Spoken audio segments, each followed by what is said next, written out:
Mr. Vice Chancellor, on the recommendation of the Senate of the University of Guelph, it is a great honor to present to you the candidate, David Edward Card, for the degree of Doctor of Laws, honoris causa. As you've heard, David Card is one of the most influential labor economists of his generation. For more than 30 years, he has helped shape the research agenda and set the rigorous methodological standards for modern empirical economics. Currently the class of 1950 professor of economics at the University of California, Berkeley, David Card has also held positions at Princeton, Columbia, and Chicago. His work on empirical labor economics has addressed some of the most important labor issues of the day, informing both academic discussion and policy debate.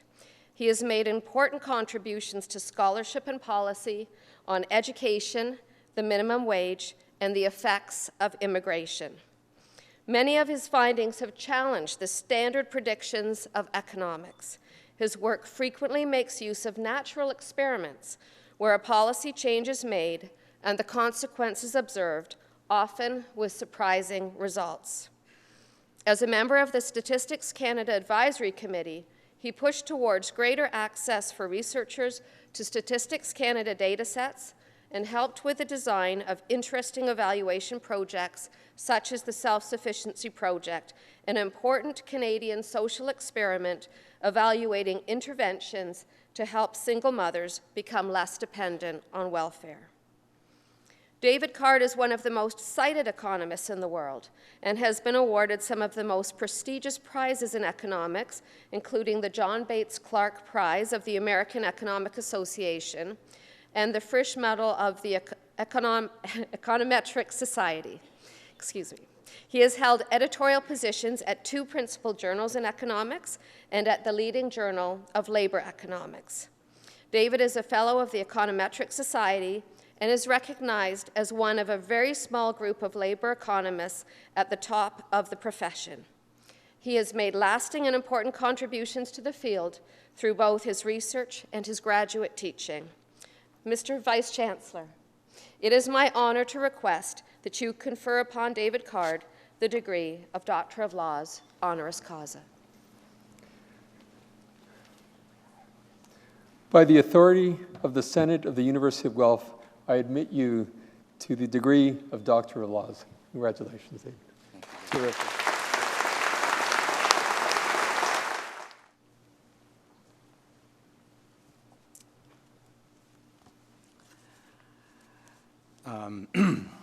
Distinguished faculty, honored guests from the city and the province, graduates, and most importantly, parents and family. It's a great honor for me to address the class this year. I want to say that this is a really special honor for me because of the very strong connections between my family and the university. First of all, my dad, who's down here this afternoon, was a member of the class of '52, an Aggie. And this was one of the many trips he's made back to campus, this time no trouble. Like many of the grads here, I understand that he had straight A's during his time. Some of the B's and C's were a little crooked. Secondly, my grandmother, who is also here today, lived just across the street from the campus in the early 1960s and was one of the people who provided rooms for the young men who were going to the OAC at that time. And this was a really important event for me, the first time that I met someone born outside of the country. She had roomers with her from Africa and all over the world. And it really demonstrated to me a point that was raised earlier, how important the university is to the overall Guelph community, to have this diversity coming here, these people, and many, many people stay and enrich in the community. Third, my mom, who is here, took classes at the university in the 1970s, the early 70s, when I was in high school. At the time, the university was really just getting started after its transition to the University of Guelph, and I had the great opportunity then to study in the McLaughlin Library, which had just been built. And The thing that made the most lasting impression on me, of course, was the smell of the leather chairs, which I hope are still there. In high school, I had the great opportunity to work as a groundskeeper at the the University of Guelph's research farm. And then finally, maybe most importantly for me, during the time I was in grad school, I was looking for a job in the summer, and my advisor called one of the faculty here he knew, a very well-known fellow named John Vanderkamp, who went on to become a dean here, a very well-loved character. And John hired me sight unseen, so graduates, there's hope. And he actually paid me a salary.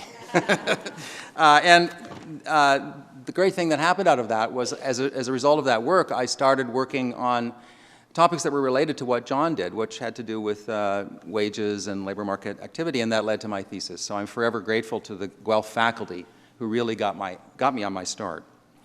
Now for the graduates, congratulations on your accomplishment. Like all of the previous speakers, I think that it's a really special day, and I hope that you feel the satisfaction of graduating from one of the top-ranked programs in the country. As maybe many of the parents know, even getting into this kind of program these days is very tough. It's an important accomplishment to graduate. So no more midterms, no more finals. This is it. Although I'm sure many of you will go on to postgraduate work, and I like to tell my undergraduates that getting the bachelor's degree is kind of like getting to base camp at Mount Everest. So only the fit get there, but it's going to get more dangerous pretty soon. And finally, congratulations to the moms and dads and parents and grandparents and all the friends and so on who've come. I know that many people who go to university rely in many, many ways on their family and friends for support, emotional support. The first time you fail a class, that's often a major undertaking. Many people rely on financial support from their parents and friends, and also for the encouragement, and of course for that help that started back in maybe first grade, but certainly by 7th grade when the math was getting a little harder. Now, as is traditional for a commencement speaker, I've got good news and bad news for the graduates. And I'll start with the good news. So people who are following the news knows that, especially in Canada these days, there's a lot of somewhat gloomy reports about the value of a university education. And you can read the national newspapers and come away with the impression that maybe the market for graduates is falling apart a little bit. It's not as good as it used to be. And the good news is none of that applies to economics or business. So, okay, now the moms and dads can take a break. So the market for economics and business is as strong as ever. One of my first Canadian PhD students, Thomas Lemieux at the UBC, has a really interesting research project showing that economists and business graduates really benefit from the fact that the kind of training they get in university translates more directly to the jobs that they do than many other graduates. So this is something that I think we can hope for in our future jobs. And I think that luckily for us, those of us in economics, our field has been able to keep up with technology. We're able to adopt those new techniques that are really making a major change, as the Vice Chancellor said, in day-to-day life. And the ideas and skills you have honed over the last few years really will, I think, help to put you in a position to, I like to describe economists, what economists do is help make decisions. And I think that many of the things that you've learned will really help you to synthesize the information you've got, use the new technologies, use all this information that we're drowning in from all these computer-related sources and make these better decisions. Now, on the other hand, the bad news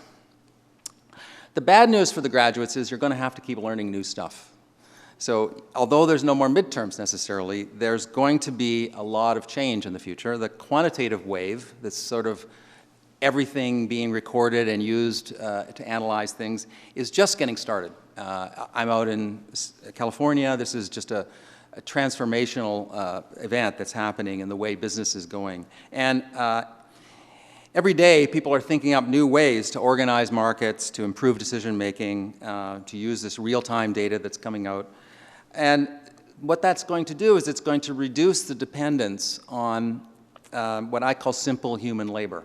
So the fraction of people who are going to be doing the kind of tasks that throughout human history most people did, and were pretty tough, wore them down, led to problems, health problems, early mortality. Those kind of tasks are going to disappear. So this is going to be a little bit hard, but I think that economics and business graduates are extremely well situated to build on the foundation of this coming wave of quantification and be able to really help make decisions and enable the adoption of this technology in creative and hopefully life-improving ways. Now finally, as the convocation speaker, it's my duty to offer some words of wisdom. And I teach at a big public university. We have 550 economics graduates every year. And I've sat through 19 convocations in the last 19 years, and I can tell you that it's a little hard to come up with good words of wisdom. It's actually quite a daunting task because I'm not sure I really know what to say that's going to set you off on that right track. And I thought about it a long time, and then I thought, well, I'll use the one thing that I have thought about many, many times during my life, and most of my career has been, all of my career has really been in the US, and that is, I've had a lot of time to think about the idea of Canada. I've done a lot of research papers on Canadian topics and worked a lot on that. And I think I've come up with, I think, a simple piece of advice. And this advice is especially designed for students in economics and business. Now, I'm speaking here only to the students, so everybody else can think something else for a minute. Economics and business, as you know, we don't always have the greatest reputation. We emphasize the costs and benefits of every choice, and sometimes our friends just really get a little tired of that, and our parents get a little tired of that, our colleagues get a little tired of that, your coworkers and boss are going to get a little tired of that. And a lot of times when we're emphasizing those costs and benefits, we may not be fully thinking about how those costs and benefits affect not just me, but also my friends, my family, my coworkers, my boss, everybody else in the community. And so my advice is this. When it comes to a choice, and you're going to face millions of choices in your day-to-day life, I'm going to suggest that you try to make the more Canadian choice. And I think that everybody probably knows what that means. Well, first it means if somebody steps on your toe, you say you're sorry. But there's more to it than that. So at the risk of overstating the obvious, which of course is what professors do for a living, let me explain in a couple of ways. First of all, I think everyone can try to be a little more polite. That's not usually too hard for Canadians. It's especially important to remember if you're writing an email. Be polite. Remember, it's never going to disappear. We can try to be a little more accommodating of other people. I think that Canada in the world has a reputation for doing a pretty good job, not perfect, but a pretty good job of accommodating other people. I think we're moving in the right direction with Indigenous peoples. Certainly in the post-war era, Canada was a really important destination for immigrants from all across the countries that had had war and poverty. I grew up with a lot of immigrants from Italy, southern Italy here in Guelph. Later on, we took in Hungarians, Czechs, people from Uganda. And this is continuing on today. Today, Canada has many, many immigrants, and I think we want to build on that idea that we can accommodate, we can be a little bit more Canadian in our understanding that not everybody is exactly the same as us, and they're going to bring something to the table. If you think about something like Canadian literature, just think of the unbelievable contribution that the immigrants to Canada have brought to that with the many, many authors who you can think of that we now call Canadian, but really are brought here, came as young people. And finally, you can try and do a little bit more for other people, particularly those people who are less fortunate. In my career, I've had many, many opportunities and chances where someone did something for me that really made a huge difference. Someone helped me get a job when I was in high school that got me a job at the research farm. Somebody, a friend of my father, got me a job at a very good factory job in Guelph that helped me pay for college. Other people have helped me all the way through my career in terms of my things. And I think that this idea of being a little bit helpful, whenever there's a choice, just be a little bit more helpful, is one of the things that really distinguishes the Canadian attitude. And living in the United States is something that I really miss, even in Northern California, which of course is the most Canadian part of the United States. So I hope that you can build on this idea of Canada and keep building it for the future generations to have that foundation to build on. And I think this is actually a point that the Vice Chancellor was making, that we want to try and build on what we have and our strength as a country and as people who've benefited.